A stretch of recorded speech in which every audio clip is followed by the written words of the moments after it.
Alrighty. So the topic was community or finding connection with other people, and controversial, but can be a bit of an illusion. I'm pretty sure science would disagree with you, Joe.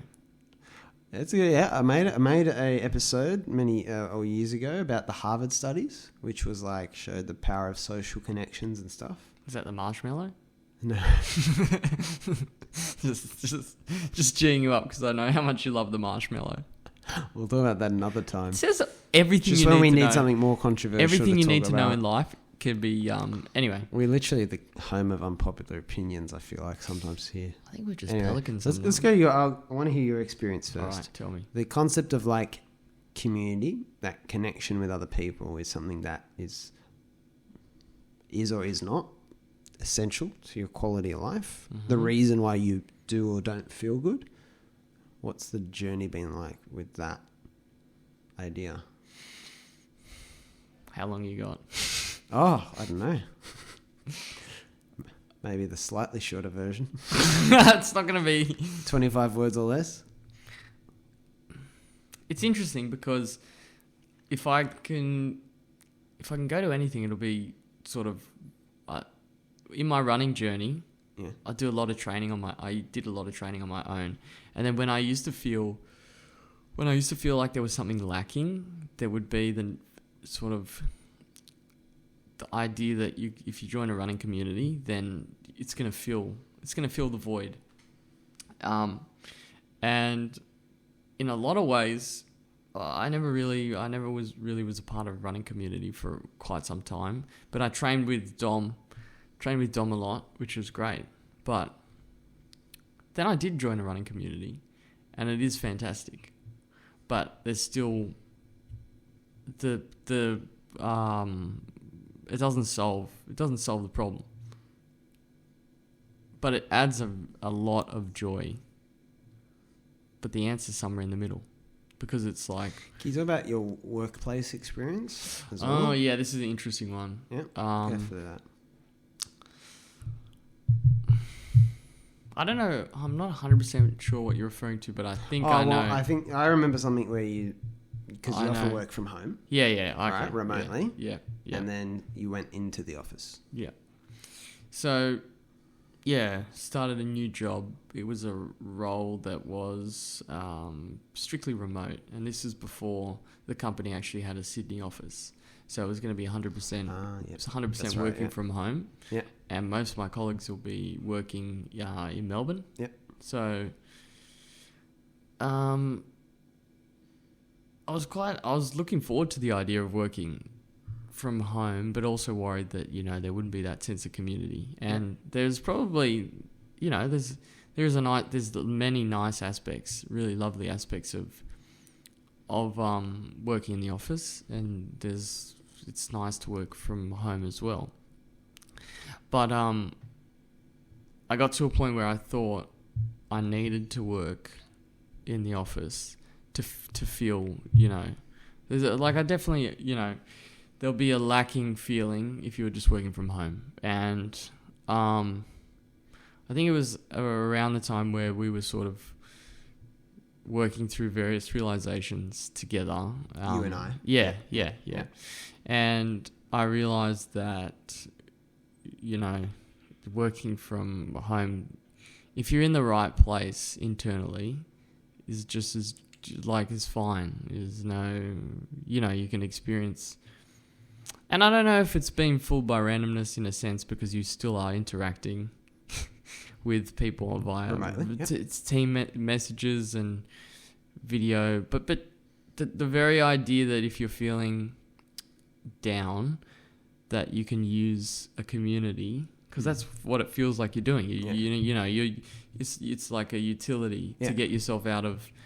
It's like I join a community, then I'll feel whole inside. For example, it's just for me, in my experience, it's been an illusion, because the community, to be a part of it, is beautiful. Like it's awesome, but it's not going to fix you. Like it's not like unlikely. Yeah. Well, you might be part of a solution.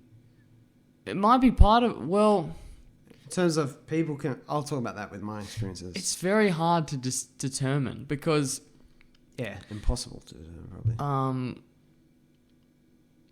you can just find a lot of I can find a lot of sort of peace in being alone. I remember you saying to me, "Oh, I went to the office. Really lovely. I actually really like being in the office." I thought, "Oh, okay, that's great." Yeah. I remember you said in a couple days or weeks later, you're like, "Yeah, it's not a be all and end all." It's Glosses worn off, and now I think you do a combination, a hybrid. Yeah. You go in sometimes, you go out sometimes. It's great to go in, have chat with people. Yeah. Like there's such a nice element of Beautiful. having conversations, working together, even though my colleagues are not there. It's just to be a part of it, and just it's nice. Yeah. But the idea that you need to go in the office to feel whole is the flawed part for me. Yeah. That you have to be in an office. You have to be in the office, yeah. Yeah. Well, I'll try and give my experience the same idea I'll try and give the short version. I definitely remember probably university age, so immediately after high school and early 20s, being really hung up on the idea that one of the biggest problems in my life was the lack of the right people. Always loved all my friends. So again, funny enough, you would have been one of the people in my life that was a friend. Obviously, we didn't have as much to do with each other as we do now. But like probably one of the, like I loved all my friends, but there's not the people who are into this deeper part of life with me on this journey and, whatever, and don't meet the right kind of girls and all those sort of stories, right? And feeling maybe lonely. And then probably after doing the Nepal stuff, probably feeling like Nick and Scott were two of the people who I did feel that way. I probably wanted more relationships like that. And so sometimes I fantasized about moving away, living overseas, or going somewhere else. There I'd find those people there. And yeah, sometimes there was very often that feeling, isolated and stuff. COVID was funny because forced to be at home, locked down. So I actually spent more time in the place I lived rather than less. And that was one of the biggest periods of bliss I've ever experienced. I couldn't go anywhere and meet up with anyone. So how do you reconcile that? And then obviously having set up the Constant Student, so it's a community, and because a lot of the young people I met on the path who are a couple of years younger, that was the biggest complaint, lacking the people who are like them. Probably people that might listen to something like this, things that are the deeper questions in life, or just interested in, very curious and not just accepting the narrative you've presented with to live a certain way, so the biggest complaint was people. And then it was funny, and I explain this to people all the time, it was funny setting that up, and then those people coming every now and then, but not diving into it. Half the time not showing up. And they're complaining about people. And to shift from my personal experience to also observations, and I'm like you, sometimes I do get cabin fever being in one place locked up too long, but I have periods of immense bliss and peace on my own, or just with family or whatever. I don't feel the need to see. I very rarely message people to catch up even. I'm very fortunate. A lot of people message me. I just gotten used to that. But then also what I've observed in other people is the same thing. There's often this dissatisfaction with their group of friends or whatever. And you even facilitate the connection with the sort of people that they're complaining they don't have. And you notice that they don't flag that they've now found it. Like I've organised constant student things and all that. So it is the type of people it can't be that specific, the people you need to make your life good. Surely like the people that are interested in doing a retreat or something like that, or a Zoom call or whatever, that's got to be enough of a control. Like how picky are we getting with who these people are, these magical community people? And then noticing those people still looking for it. And then they'll travel, move away, whatever. There's no judgment on them. It's the way I thought. Very natural way to think. And there's a lot of the social narrative around it's the people, you know? It's your community, and what we're lacking in the West is community. And yeah, it's true to a level, but not necessarily. Not that simple. And so I think it's pretty much bullshit. And the first person I heard call it out was, once again, Anthony DeMello. Like, why do you need to belong? He has an Indian. He's Indian, so I'm not just being racist. He's like, why do you want to belong somewhere? What do you need people for? You don't need them. And it's just like defining yourself. It's just an elaborate version of to me. I don't know what you think. Defining yourself based on the people you're next to, and using it as a flag, and you identify with others, not just yourself. I've never met a peaceful person who didn't seem comfortable in their own skin.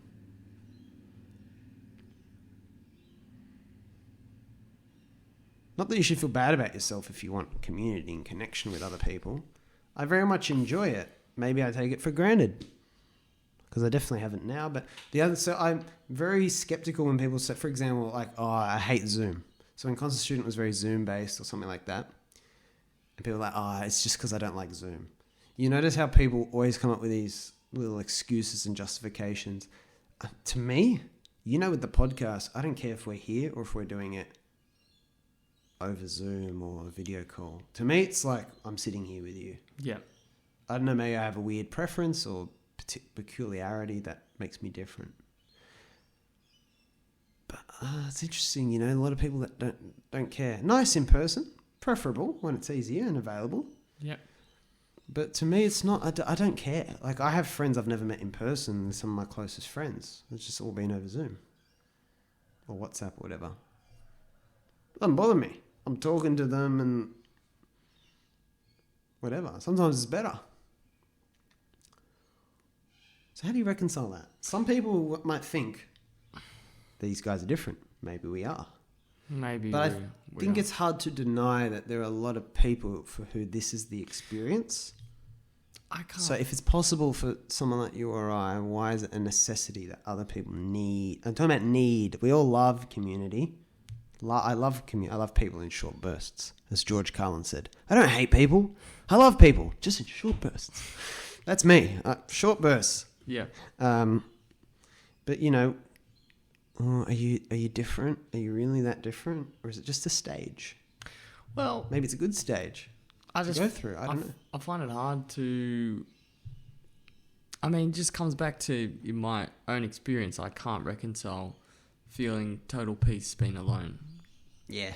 There's nothing, I can't get around it personally. Like, there's no... Yeah. It's just my experience realistically. But I've known what it's like to experience that, and also the flip side of that. Yeah, me too. And then... So it's like... Sometimes it's enough with the words. It's like... I'll throw one at you. Here's a classic objection. Okay. Introversion, extraversion. Luke and Joe are introverts, and that's why they feel that way. Again, I don't need anyone to believe that they don't need a community. I'm just trying to tease out all the. Well, I don't want to hold onto illusion, which is the point of the bloody podcast. That's all I'm pushing it. Talk about introversion, your experience, understanding with introversion, extraversion as a potential explanation. I feel like I flip-flop between the two, and I just the more I'm experiencing recently, I don't typically believe, I don't see that it is that true. For example, I like being around people quite a lot. Yeah, me too. But I like being alone as well. And for example, me too. For example, like when we go out, we went to Opera Bar recently, and it's like I feel fine, like being in a crowded place with heaps of people around, just saying hello, this and that. But previously, I would have experienced, and there's to a certain degree, you still experience it, just social anxiety. Mm. But how do you reckon? What do you mean by when you say social anxiety? Yeah. Say like sitting at opera bar, you're just sitting at a bar and you feel on edge? On edge. Do you feel drained? Are you worried about how you look or something like that? All it's like the mind gone wild. Okay, yeah. In the past, like you know, if I say hello to this person, oh, do I say hello? What do I say? How am I going? But how do I reconcile? So there's a hypersensitivity. But if I was an introvert, yeah, and that was true in the past, why is it not the case now? Yeah, I think introversion, extroversion are very, my opinion, just opinion, no science into this, but it's just a spectrum that you oscillate on.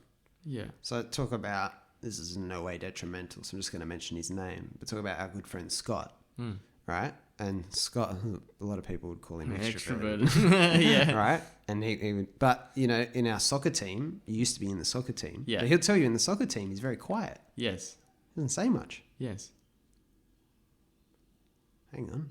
And, yeah, it's highly situational. And what the definition that's been given to me, before I would love to hear what your point, what's on your mind, is that it's about, because there's the objection to the objection, which is that's not introversion, it's not extroversion, because the definition it's held is that it's the amount of energy. And introverted people still take energy from crowds, but they take much more from us, so they need less energy from people. All right, they just don't take as much as an extrovert tends to take more energy from other people, and that's. But then it's funny that it's very situational. Yeah, like I'll be with... Even if that's the case. I'll be with certain people and feel a bit on edge and feeling those tendencies like you are a little bit drained. Yeah. But then you can be at opera bar and it just really depends. And it's not... I feel like you just can't put it in a box. No, there's no side. I very much do not see a possibility for there being these clear boxes. Complex systems. Go for... See, I've talked to you about this. This is something I've never seen much in the psychological literature and stuff I've come across, but I think it's very clear that every group has its own personality and almost energy based on the combination of people. And it's so complex because it's what those people trigger in one another. Correct, yeah. So I can say I've got a friend called Bob and a friend called Steve, right? Bob and Steve. Now I can hang out with Bob and have a podcast-ish, like our podcast conversation.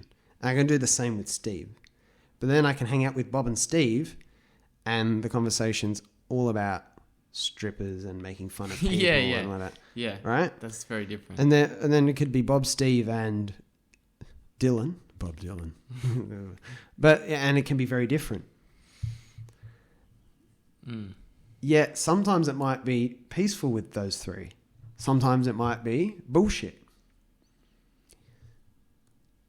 And that'll depend. I think it depends on... So I think it's very insecurity based. Yes. Certain people trigger. So someone you feel like you need to prove or you measure yourself against. Maybe it's an alpha. I've seen this a lot, I think, with male friends in terms of alpha-ness. Yep. Okay? So I don't think a lot of people see me as a threat to their alpha dog nature. And I don't intend on competing with you guys anytime soon. I mean, you can be the judge, but I think it might be the same case with me. Yeah, exactly. Which is why people tend to like this sort of character, because they feel very at ease and peaceful. Yes. No need to perform, We all love those people. Yeah. But then I just see it very different when it's, there's a masculinity thing, and it's who can... and you're using, it's like you're sensitive of your position in the hierarchy that you've now reactivated in your head. There's no hierarchy. Sorry, Jordan Peterson. Once we've transcended, there's no more hierarchy. What do you mean, the lobsters, mate? Yeah, well, the lobsters don't have our consciousness. What? That's an important point. Yeah, well, the lobsters has always been his point that there exist hierarchies in nature, which I'm not going to deny. But once you've overcome that... Well, what I realize you overcome it. It's like you being at work and no longer feeling threatened around senior people. Yes. Once you've what overcome am it. I holding on to? How am I seeing It's like when you're in social situations and you're feeling anxious. Yeah. Why you? That's how you. you're not? That's a clear indication. It could be a clear indication you're not seeing reality. You're not seeing things as they are. You're sort of either putting something. And yet you could also be picking up on something. You can also be picking up on, at the same time, while it is in you, you can also be picking up, my opinion, you can also be picking on something that's unhealthy about the environment you're in. Sure. But it's not really in the environment. It's just the combination of people. And again, you can take a nightclub in Sydney. It can be peaceful during the day, and at night it can be very... Yes. It will depend. And it's super complex. It's so complex that you wouldn't boil down the factors. But it's like sometimes you go to a party and you're just drained. And I was like, I was on top of the world before. Did I bring this energy in here? Or is this something I'm feeding off from them? And so that is very interesting. But, you know, when you go in there with the expectation, coming back to the genesis point for the episode, when you go in there that a group of people or a community or whatever is going to make you feel good, what I notice is that it's like a romantic partner. It's like you've burdened them with your expectation. And then you meet them, you're disappointed that they don't live up to your expectation. So now you then channel that disappointment back towards them. Mm. It's the classic narrative with romantic partners and expectations.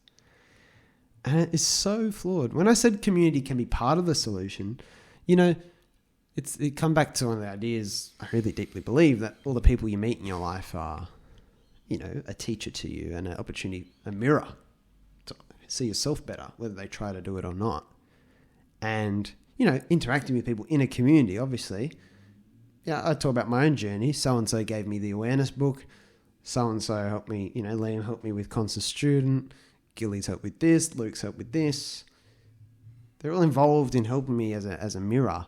But it's not that... and they're all... and as Gilly would say, the field hospital. When you need help, and you don't need to go it alone. Yeah. And you feel in the dumps, you can reach out to people, but it's the image of the lifesaver in the beach to the drowning person swims with their foot out like that so that you don't just drown them. They're here to help you, but they're not here. They can't do it all for you. You got to work with them. You're still independent beings that beautifully collaborate and accompany one another in the journey of life. So it's not to look at community and other people as this black and white thing, but it's not a solution in my mind. It's not. It can be the more. It can be an amazing experience, but the other thing I'd say about introversion, extroversion, I don't know if I'm super biased here, but one of the hypotheses I walk with now is that you know, I don't think you should need people, right?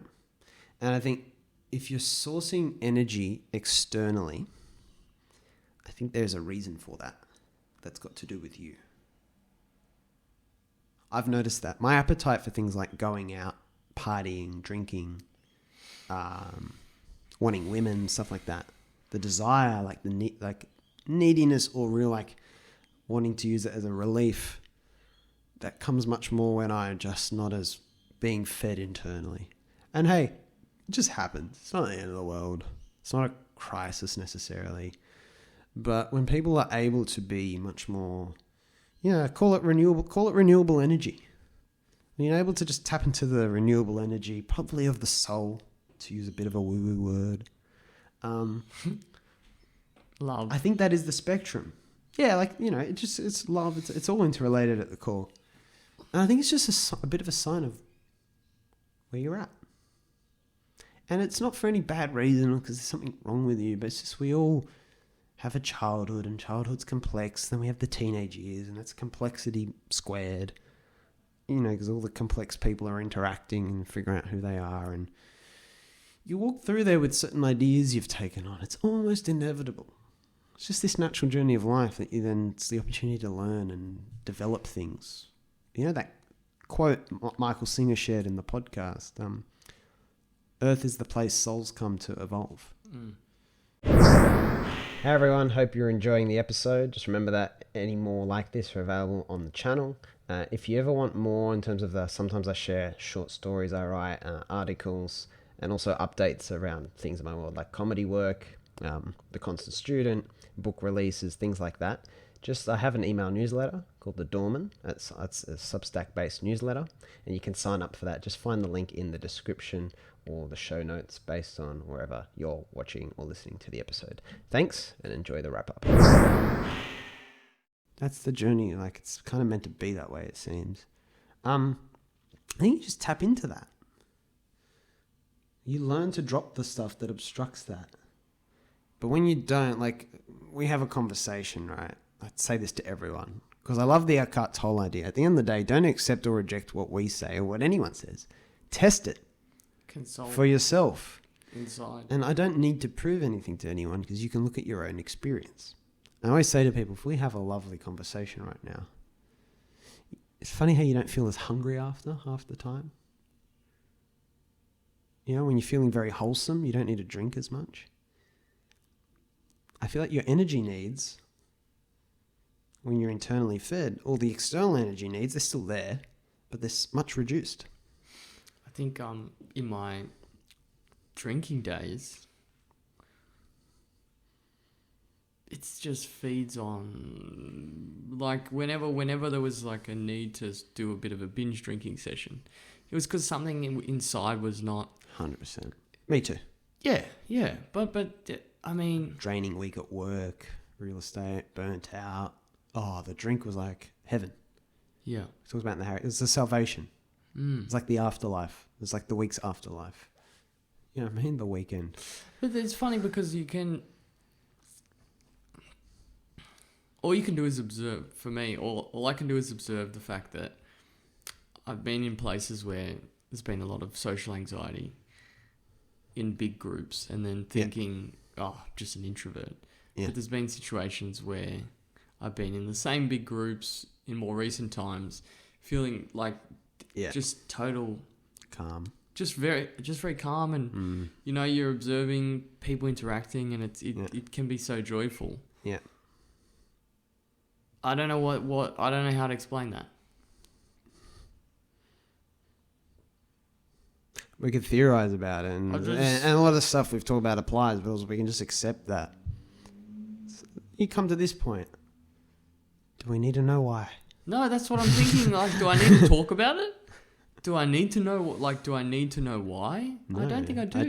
But keeping the one thing I always think is important to highlight is to not just internalize more worry and woe that it's not living up to your expectations and all that. I think more often we might be saying on this podcast, the thing you're experiencing is in you. It's not in the situation. It's also, that's not an attempt to kind of catastrophize. Like, shit, you've got a problem you don't see, therefore retreat into yourself and be defensive and paranoid. It's not a problem. It's just like,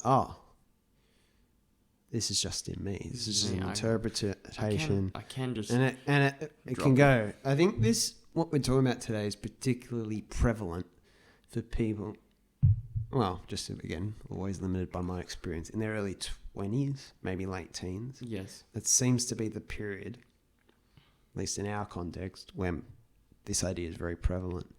This podcast episode I did ages ago would be 90-something, about the concept of the self-authored mind. I think it was Keegan, a guy called Keegan. He had these stages of adult development. And he talked about there's a trend to identify, again, very much identify with, I am my group of friends and family. Yes. It's like part of, like, first, as a child, you don't necessarily know that you're separate from your mum and dad, especially your mum, because you feed from her breast and all that sort of stuff. So this is very Freudian too. It's like you have figured that out in sort of this time before you could remember that, I'm actually a separate little body from that. And you have to adjust to that. So this pattern of learning that you're not the things or the people around you. So the idea, he said that he observed or believed that there was this period where you transition, some people never got out of it, but there's this period you transition from thinking, I am my relationships, which sums this up. Yeah. Two, relationships are a part of life. So once again, my life is relationships. Two, relationships are a part of life. And you can make the same, draw a parallel to romantic relationships. I am my partner. You know what I mean? That is the make or break. You're talking to the wrong man. But Yeah. Or career. Or career, sure, whatever. Sure, yeah. Two, career is a part of life.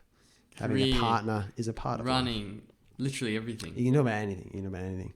So it's all the same. There's no one solution. These all, and DeMello said this too. It's all these things that come together that seem to be the life. But maybe not even then. Maybe you just sit above it, and they're all just wonderful little. It's like a meal. Today you get to have this meal and it tastes good, and you might not ever eat steak and chips again, but you enjoyed it at that time. Your life is not defined by not having steak and chips, and sometimes community doesn't seem like just a one-off meal. It seems like this is the meal that will fill me forever. But no such meal exists. So I like Gilly's, just like walking. I don't know what he said. It's like walking down the path with people. Yeah. Or just walking down the, or. That's what it is. It's like it's beautiful. Yeah. But it can't be the answer. No, to boil it down, it's very much this idea of like, I am not enough on my own. We always come back to it. How much boils down to that? It's everything. It's the whole thing. It is everything, really. It seems to be everything. I don't want to make generalization.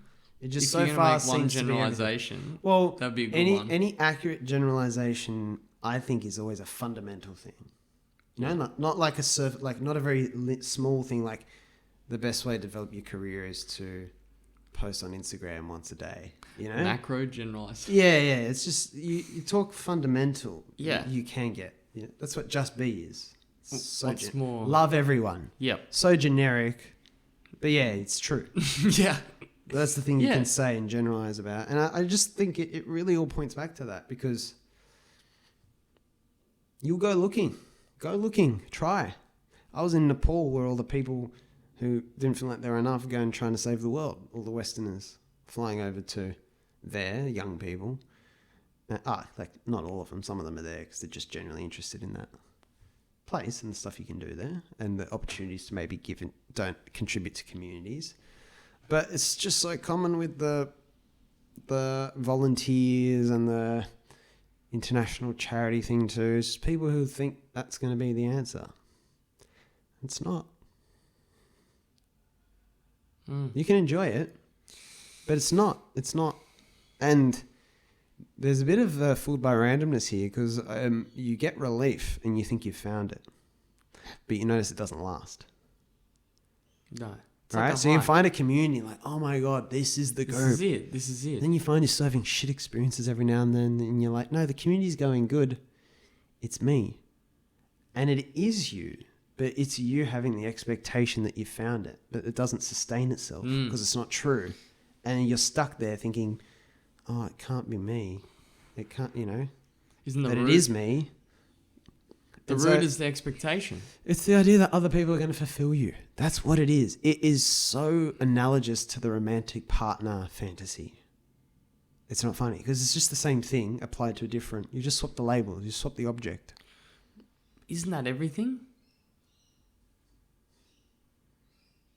Isn't what everything? That's every pursuit. Yeah, of course. Yeah. Yeah. Trying to identify with something or think something else will make you feel whole. You can enjoy other things the same way I can enjoy an alcoholic drink. Yes. I can enjoy it. It's not going to solve any huge problem. It's not going to really make or break my life. I always put it this way. If you think it will make or break your life, how dangerous is that? Yep. Think about it. Yep. If community is the answer, therefore, what will you do to stay in the community? If the community is doing something unethical. If the community is neglecting you. Animal farm. Animal farm. Very good. Points to Luke. Yeah, like if you plant your flag somewhere, you build a house there, you're stuck there. You've chained yourself to it. Identity, security, everything's tied up in that. All tied up in something Your that you don't control. Yes. And so that it's like that's always your litmus test for, could that be the answer? But Joe, we've got to do things in this world. Yeah. We're gonna get a phone bill. Yeah. We're gonna get a phone bill. Inside joke, guys. Sorry, I was gonna say Verizon bill, but and the funny thing about this, I'm a guy who set up a community. That's what I mean. Well, you're talking from your experience. You know what I mean? And it's been essentially inactive for 6 or more months. And honestly, it doesn't bother me. But I'd love to. Yeah, we'll bring it back. But it was so funny, time and time again. I need people. Like, all right, here they are. And then, I'll be there. And then no show. Did that hurt you when people didn't show up? Yeah, I mean, beside the point to community being the solution, but yeah, that does hurt because it's so misleading. Like someone's excited, then you get expectations. Mm. If they didn't get you excited, you don't have any expectation. It's not their fault. They think that it's the solution. They don't know that they're not really interested in it. That's why I find it so funny. I'll have a conversation with someone who community's been handed to them on a platter, but they just thought, no, this isn't it. It's got to be a different group of people somewhere else. What is that? Bless them. What's that quote? No, it wasn't by a singer. Chinese philosopher, I think. The Great Way. I kind of like that the Tao Te Ching. The Great Way. The way that can be... the Great Way is not difficult for those who have no preferences. It might be Confucius or one of the others. I don't know. But it is a good quote. It is a good quote. It's misleading though because... Yeah. All languages. It feeds into the... It feeds do into nothing, the, sit on a rock. Yeah. It all comes... You know what I mean? But... We can give people examples though. Like... No preferences is no expectation on... This is going to fix me. Yeah, but we had this conversation. I realised last week when I filled in on the real estate business for 2 weeks, I realised I could do this and be happy. Yes. Even though it's not a glorious image I might have had for what I could do in life. But then I kind of, at the moment, don't want to do that full time because I also love the comedy and the video stuff. But you could and the writing. If you had to. But I know I could do that if I had to. And it'd be quite a lovely life. And it has some positives that the other stuff doesn't have. Yes. As great as those other things are. It's like when I That's freeing. That's very freeing. Because no matter what, I'm all good. But you want to you want to figure out, I'm going to do great things. That's like when when you're at work and when the existential flu kicks in. It's normally because you think... You're trying to make a big deal out of what you're doing and all these things when you're not just surrendering to... I was listening to my mate Paul, who I'm doing the book with, on his podcast yesterday. Yeah. And he had a guy, an old friend. Paul's never used this phrase with me, but his friend goes, Paul, you introduced me to the Great Wank. And he goes, yes, the Great Wank. And they had to... So it's like, we're always, what we're doing, turning it into more than it is. Yeah. It's just this great wank. That's so true. You see, I mean, look, anyway. It's everywhere. Anyway. It is everywhere. Anyway. What we do for work, what we do for a living. Everything, it's all... Our business, our goals, our channel. How much... Our partner, our kids, our house. How much anxiety is... How much of the root of anxiety is in that? Unpopular opinion. It's just you create this high jump hoop, not hoop bar that's too high.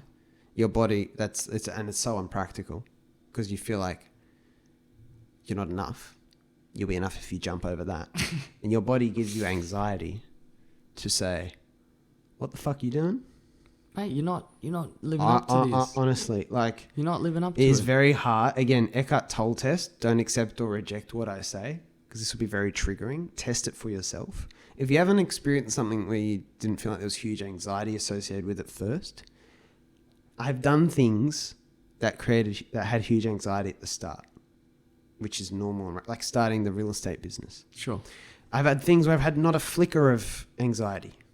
The podcast, 18 and Lost, the book, the Blue Pill channel we launched the other day, right? The comedy channel where I'm making a fool of myself. Yeah. Yeah. And honestly, if I look back, one, I was out of my depth where I had anxiety. The others flowed very naturally probably from who I am and who I had been for a long time. Without expecting them to be heroic things. Now, you might also have anxiety because of some sort of conditioning. So it's not just listen to anxiety, like it's giving you instructions, right? It's not a GPS. No. So I'm not saying that. But it's very hard because of school, exams, most people got anxious very often. So you're used to this idea that the thing I'm meant to be doing naturally creates anxiety and it's this wall I've got to jump over. And that's one of the ways you might become used to it. And you're also preached by people who push themselves needlessly over a long time to jump over the wall of anxiety that they created for themselves, thinking they had to. They're now high up and telling everyone else. The people that didn't need to jump over a wall of anxiety don't feel like they've done anything that remarkable, and they're just sitting back and you don't hear from them.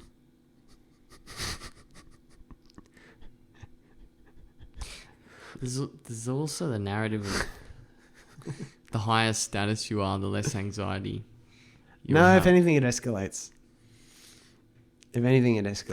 Like more average than not. More often because there's not. more loss, fear of loss. You got more to lose. You got more status to lose. All right, when I had 30 YouTube subscribers or whatever, they just stayed like that for this channel. Stayed that way for the first 2 years because I didn't really... my YouTube was just... Mate, I just uploaded. 30's good, mate. What are you talking about? Do my course.